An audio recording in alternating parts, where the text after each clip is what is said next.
Hi guys, good morning. Ngayon, nahihirapan ako kung anong i-content ko. Nahihirapan ako kung paano ako makaka 1 million views or kahit 100,000 views. Sa panahon ngayon, sa tulad ko na content creator na konti pala yung mga followers, hindi ko alam kung paano ako makaka 1 million views. Naisip ko na why not sumabay ako sa Diwata Pares Overload. Kasi every time na nag-Facebook ako, laging lumalabas yung Diwata Pares Overload na umaabot ng mga 1 million views, 2 million views, napakadaming views. What if sumabay tayo doon? Pupunta ako doon, kukuha ng cellphone, kahit hindi na ako kumain kasi bawal sa atin yun, makolesterol. Video lang. Tignan natin kung aabot tayo ng million views. Kaso may problema ako. Wala si Mami Monica. Sino magbabantay sa mga bata? May duty siya. And at the same time, hindi naman ako pwede basta kumain sa mga ganon kasi bawal sa akin. Since na marunong naman tayo magluto, kahit papaano masarap din tayo magluto. What if magluto tayo ng sarili nating Pares Overload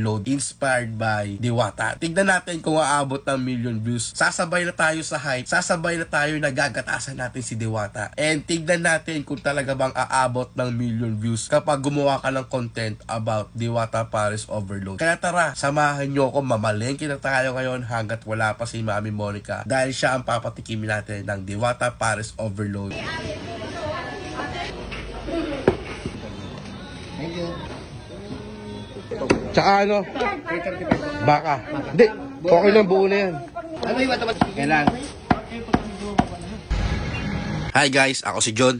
13 years kidney transplant. Ngayon, ang gagawin ko, magluluto tayo ng Pares Overload ala Diwata. Hindi ito yung mga typical na voice over na ginagawa ko. Since ang gagawin ko dito, para nagkwekwentuhan lang tayo. Uunahan ko na po kayo, baka may magalit sa akin na yung content ko is hindi naman about sa kidney transplant, hindi naman about sa CKD. Sana maunawaan nyo din ako na hindi po araw-araw nagpupunta ako sa NKTI. Hindi po araw-araw lumalabas ako ng bahay para maghanap ng guarantee letter. Sa totoo lang, bihira lang talaga ako pumunta doon. Siguro twice a month, thrice a month nagpupunta ako sa NKTI. Anyway, mabalik tayo sa purpose ng video na to. Ito nga yung pagluluto ng Diwata Pares Overload inspired. Kaya ako humanto sa ganitong concept kasi nahihirapan akong gumawa ng video, nahihirapan ako mag-isip kung ano yung i-content ko na dadami yung views. Kasi ang meta ngayon si Diwata Pares Overload, di ba? Tapos halos nakapalibot sa kanya, halos lahat ng mga nag-video sa kanya, talagang dumadami ang mga views. Kaya ako susubukan ko din, 'di ba? Malay natin na dumami ang views natin. Tapos isa pang reason, si Mami Monica niyayaya ko at ako curious siya kung talaga bang masarap yung Diwata Pares Overload. Sabi ko, mahaba ang pila, hindi tayo makakapunta diyan. At the same time, may mga bata tayong kasama. At isa sa mga problema na nakikita ko pag kumain kami diyan,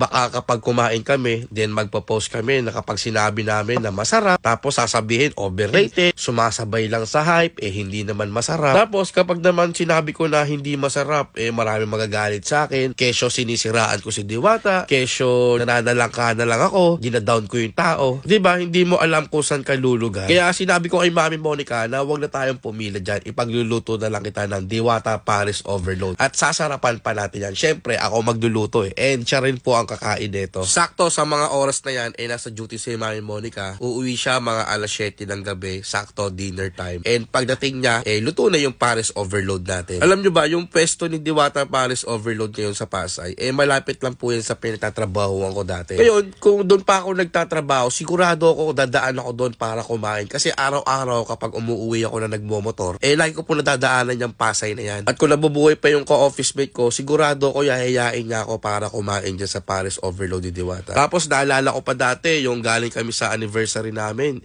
gusto namin kumain ni Mami Monica dyan, kaso sobrang haba talaga ng pila. Talagang walang chance para makakain ka. Talagang pipila ka na mahaba. Gugugol ka talaga ng maraming oras para makakain na sa Diwata Pares Overload. Ito nga pala yung niluluto ko na Pares Overload. Sarili ko tong version kasi wala akong idea kung paano lutuin to. And first time ko lang po magluluto ng Pares Overload. Nag-research ako, nanood ako ng mga YouTube, ng Facebook, yung mga nagluluto ng mga Pares Overload. Yun, yung natutunan ko na, tsaka nag-try ako magluto ng Pares Overload. Tapos nag-adjust lang ako, lalo na sa mga mga pampaalat, sa mga pampalasa. Kasi alam nyo naman na pag nagluluto tayo, less sodium talaga ang ginagawa natin. Then, yung mga binili ko sa palengke, hindi ko naman nilahat. Sisa kakain lang naman nito si Mami Monica. Kaya yung iba, tinabi ko sa ref and may paggagamitan pa ako nun. Sa punto na to, nagpalambot na ako ng baka, nagisa ako ng bawang, sibuyas, luya, tapos nag-add ako ng beef stock. Anyway, kung sakali namang hindi umabot to ng mga million views, okay lang naman sa akin. Ang importante, sinubukan ko yung Pares Overload. At the same time, matitikman ni Mami Monica. Saka marami kasing klase ng Pares Overload Ayun, malapit na tayo matapos dito. Yung kumukulo na, naglagay na ako ng mga aromatics, naglagay ako ng leeks, tapos star anise, laurel, then konting asukal, konting toyo, tsaka oyster sauce na din. Yung malapit na maluto, sinimulan ko na rin magprito ng lechon kawali. Pinalambot ko na rin to, tapos pinirito sa malakas na apoy. Ewan ko ba, yung tinikman ko to, napakatabang kasi nakakalimutan ko maglagay ng asin. Pero okay lang naman yun kasi balasa naman yung Pares Overload natin. At ayun, konting pakulo na, pwede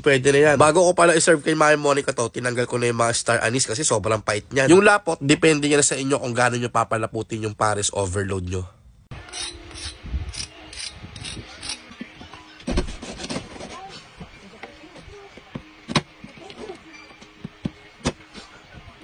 Ganun-ganun lang, nakapagluto na agad tayo ng Pares Overload inspired by Diwata. Syempre, magsiserve tayo para kay Mami Monica. Yung saktong portion lang para maubos ni Mami. Naglagay ako ng laman ng baka, tsaka sabaw. At sa mga nakikita ko sa video, naglalagay sila ng mga leeks, mga gulay-gulay. Then, naglagay na rin ako ng itlog. Tapos, konting garlic. Syempre, isusunod ko na yung overload. Yun nga yung lechon kawali na ginawa natin. Hindi na rin pala ako naglagay ng chicharong bulaklak kasi hindi naman kumakain si Mami Monica noon at sobrang cholesterol noon. Yan na yung pinaka-version natin ng Diwata Pares Overload. Kung nandito lang kayo, sobrang sarap nito at sobrang bango. Ngayon, papatikim na natin kay Mami Monica.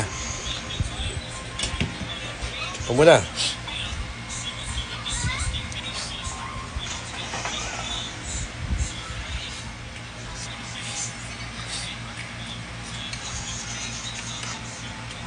Sarap.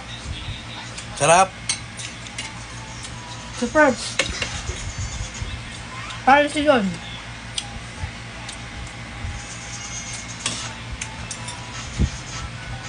Lutong. Yummy. Good. Sarap. Pares ni John. Pares ni John. First time ko magluto niyan. Hindi ko alam kung tama. Hindi ko pa nalalasahan Kasi yung kumain yan.